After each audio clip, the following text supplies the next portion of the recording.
So the concept of bringing these multidisciplinary teams, some challenges around getting them involved, um, and how you were able to what challenges you saw in those realms of getting those folks from different venues, so to speak.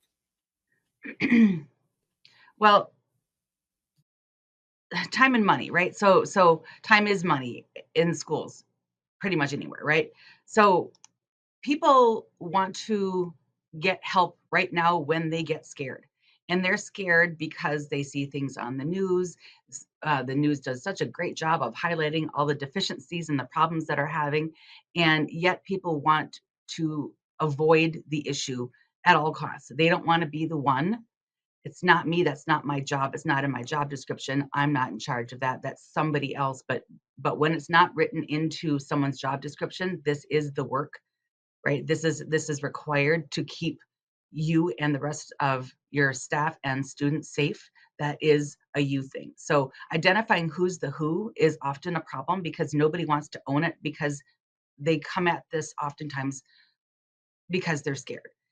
Teachers, counselors, others who support students don't go to this work typically because they want to deal with threat assessment or scary big things. They want to deal with, what I have up there, Play-Doh and Legos and, curriculum and things like that. That's what we want to do this work for. So finding the people who can do this, getting them trained to do it, seeing that that's part of keeping the school safe and building relationships. That is one of the biggest challenges. People say they don't have time. I don't have time for a meeting that's going to take an hour. I remember always saying, count on at least an hour for a good threat assessment meeting, and then more than that when we start making our plan. So it's nobody, oh my God, I can't take an hour. An hour to really get to know a student. Shouldn't every student have that benefit, especially the ones who are being challenged? So for me, that's one of the biggest things that I faced is talking to principals, talking to pulling the teams together. Nobody has an hour. You have an hour. You have to have an hour, because if you're that nervous and that uncomfortable with what you heard as a threat, then you have an hour to see if we can't fix this somehow.